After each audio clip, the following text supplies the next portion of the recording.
નમસ્કાર વિદ્યાર્થી મિત્રો આજે આપણે આ વિડીયોની અંદર ધોરણ 4 વિષય પર્યાવરણની સ્વઅધ્યયન પોથીનો ભાગ 4નો પાઠ નંબર 16 કામનો મહિનોની વાત કરવાના છીએ। અહીંયા મિત્રો આ રીતનું સ્વઅધ્યયન પોથી ભાગ 4ના પર્યાવરણ વિશેના પાઠ 16નું સંપૂર્ણ સોલ્યુશન છે। મિત્રો આવા સરસ મજાના સોલ્યુશન મેળવવા માટે આપણી ચેનલને સબસ્ક્રાઇબ કરો અને આ વિડીયો તમારા મિત્રો સાથે શેર કરો।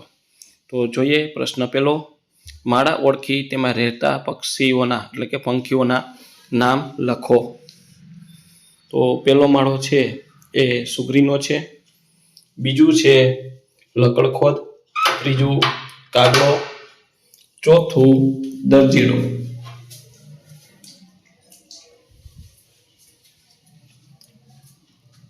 ત્યાર પછી બીજું મને ઓળખો। પેલું, હું કાગડાના માળામાં ઈંડા મૂકું છું, કોયલ। બીજું, મારો માળો અવારું ઘર કે કૂવામાં જોવા મળે છે, કબૂતર। ત્રીજું, મારા આગળના દાંત જીવનભર વધ્યા કરે છે, ખિસકોલી। ચોથું, હું વૃક્ષની નાની નાની ડાળીઓ કે ઝાડીઓમાં લટકતો માળો બનાવું છું, સુગરી। પાંચમું, હું પાંદડાની ગળીમાં ઈંડા મૂકું છું, દરજીડો। છઠ્ઠું, મારે વાંકા તથા તીક્ષ્ણ દાંત છે, છતાંય હું ખોરાકને ગળી જાઉં છું, સાપ। ત્યાર પછી પ્રશ્ન 3, પ્રશ્નોના જવાબ લખો। પહેલું, તમે જોયેલા પક્ષીઓના નામ લખો। મેં કોયલ, ચકલી, મોર, પોપટ, કબૂતર, કાબર, બગલો, ઢેલ, ટીટોળી વગેરે પક્ષીઓ જોયા છે। બીજું, પક્ષીઓ માટે કેટલાક માણસો અને બીજા પ્રાણીઓ દુશ્મનો જેવા હોય છે, સમજાવો। કાગડાઓ, ખિસકોલીઓ, બિલાડીઓ અને ઉંદરો આ બધા ઈંડા ચોરી કરવાની તકો શોધતા હોય છે। ઘણીવાર તે માળા તોડી પણ નાખે છે। મિત્રો, વિડીયો સારો લાગ્યો હોય તો ખાસ ચેનલને સબસ્ક્રાઇબ કરો, જેથી આપણે સ્વઅધ્યયન પોથી ભાગ 4ના સોલ્યુશન મૂકીએ તમને તરત જ મળી જાય। ત્રીજું, પક્ષીઓના પંજાના ઉપયોગ લખો। પક્ષીઓ તેના પંજાનો ઉપયોગ પાણીમાં તરવા, વૃક્ષની ડાળીઓ પકડવા, ખોરાક ઝડપવા, જમીન પર ચાલવા અને વૃક્ષ પર ચડવા માટે કરે છે। ચોથું, ગાય તેના દાંતનો ઉપયોગ કેવી રીતે કરે છે? ગાય આગળના દાંત ઘાસ કાપવા માટે હોય છે અને બાજુ પરના દાંત ઘાસ ચાવવા માટે અને મોટા અને સપાટ હોય છે। ત્યાર પછી પાંચમું, હાથ ધરાવતા પ્રાણીઓની સરખામણીએ પક્ષીઓ માટે કયો કામો કઠિન હોય છે? પક્ષીઓ માટે માળો બનાવવો, માળામાં બચ્ચાઓને ઉછેરવા, ઘણી બધી જાતના ખોરાક આપવા વગેરે કામો કઠિન હોય છે। છઠ્ઠું, ચકલી કઈ કઈ જગ્યાએ માળો બનાવે છે? ચકલીઓ આજુબાજુ બધે આપણા ઘરમાં કબાટની ટોચ પર, અરીસાની પાછળ, સાદલી પર માળો બનાવે છે। સાતમું, કયા કયા પક્ષીઓ ચાંચનો ઉપયોગ માંસ ફાડીને ખાવા માટે કરે છે? ગીધ, ગરુડ, બાજ, ચીલ, ઘુવડ વગેરે પક્ષીઓ ચાંચનો ઉપયોગ માંસ ફાડીને ખાવા માટે કરે છે। પ્રશ્ન 4, જોડકા જોડો।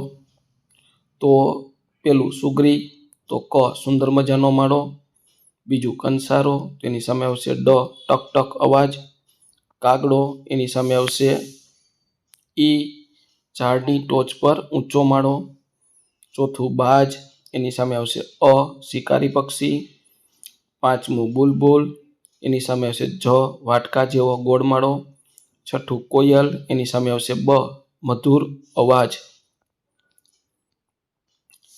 ત્યાર પછી પ્રશ્ન 5, વિધાનો સાચા છે કે ખોટા તે દર્શાવો। પહેલું, પક્ષીઓ માળાનો ઉપયોગ ફક્ત ઈંડા મૂકવા માટે કરે છે, ખોટું। બીજું, કબૂતર ચાંચનો ઉપયોગ માંસ ફાડવા માટે કરે છે, ખોટું। ત્રીજું, હંસના પગના પંજા પાણીમાં તરવા માટે ઉપયોગી છે, સાચું। ચોથું, કંસારો વૃક્ષના થડમાં કાણું પડીને માળો બનાવે છે। તો મિત્રો, આ કંસારો વૃક્ષના થડમાં કાણું પાડીને માળો બનાવે છે, ખોટું આવશે, લકડખોદ આવશે, અહીંયા ભૂલથી સાચું થઈ ગયું છે। પાંચમું, બિલાડીના દાંત તીક્ષ્ણ હોતા નથી. ખોટું. નર સુગરી ખૂબ જ સુંદર માળો બનાવે છે. સાચું. સાતમું, કાગડો કોયલના માળામાં ઈંડા મૂકે છે. ખોટું. ત્યાર પછી પ્રશ્ન 6, આપેલા વિકલ્પમાંથી યોગ્ય વિકલ્પ પસંદ કરી બોક્સમાં લખો. પહેલું, ફૂલ સૂંઘણીના માળામાં શું હોય છે? તો માત્ર ડી જવાબ આવશે. માત્ર 1, 2 ને 4 વાક્ય. બીજું, પક્ષીઓનું કયું જૂથ શિકારી છે? તો બી, બાજ, સંભળી ને ગીધ. ત્રીજું, કયું પક્ષી ચાંચનો ઉપયોગ બીજ તોડવા અને વાટવા માટે કરે છે? તો એ, બાજ. ચોથું, કયા પક્ષીઓ પંજાનો ઉપયોગ પાણીમાં તરવા માટે કરે છે? તો બી, હંસ અને બતક. ત્યાર પછી પાંચમું, પક્ષીઓ ચાંચનો ઉપયોગ કયા કામ માટે કરે છે? તો ડી, આપેલા તમામ. છઠ્ઠું, કયું પક્ષી આપણા ઘરમાં અને બહાર પણ જોવા મળે છે? એ, ચકલી.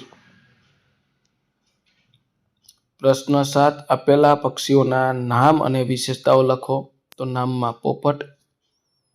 વિશેષતા, પોપટની ચાંચ વાંકી અને લાલ હોય છે. ત્યાર પછીનું પક્ષી છે બતક. તો વિશેષતા, બતક પાણીમાં તરે છે અને જમીન પર પણ ચાલી શકે છે. ત્યાર પછીનું છે પક્ષીનું નામ મોર. મોરના પીંછા લાંબા અને ખૂબ જ સુંદર હોય છે. તે આપણું રાષ્ટ્રીય પક્ષી છે. પાંચમું પછીનું એટલે કે ચકલી. ચકલીઓ આજુબાજુ બધે આપણા ઘરમાં અને બહાર પણ જોવા મળે છે. ત્યાર પછી પ્રશ્ન 8, ખોટો શબ્દ છેકી નાખો. પેલું, કાગડો ને પોપટમાં પોપટ ચેકવાનું છે. કાગડો માળો વૃક્ષ પર ઊંચે બનાવે છે. બીજું, સુગરી ચેકવાનું, દરજીડો પાંદડા સીવીને માળો બનાવે છે. ત્રીજામાં બાજ ચેકવાનું, મોર આપણું રાષ્ટ્રીય પક્ષી છે. ચોથામાં પક્ષીના બચ્ચા મોટા થઈ જાય ત્યારે માળામાં આવે છે અથવા એ ચેકી નાખવાનું છે, માળો છોડી દે છે. પાંચમું, કબૂતર ચેકવાનું છે. કાગડો કુદરતનો સફાઈ કામદાર છે. છઠ્ઠું, ગાયના પાછળ ચેકવાનું છે, એટલે ગાયના આગળના દાંત ઘાસ કાપવા માટે હોય છે. તો મિત્રો, આ તો આપણું ધોરણ 4 વિષય પર્યાવરણ નિસ્વાધ્યાયન પોથીના ભાગ 4ના પાઠનું સંપૂર્ણ સોલ્યુશન જોયું. મિત્રો, આવા સરસ મજાના સોલ્યુશન મેળવવા માટે આપણી ચેનલને સબસ્ક્રાઈબ કરો અને આ વિડીયો તમારા મિત્રો સાથે શેર કરો.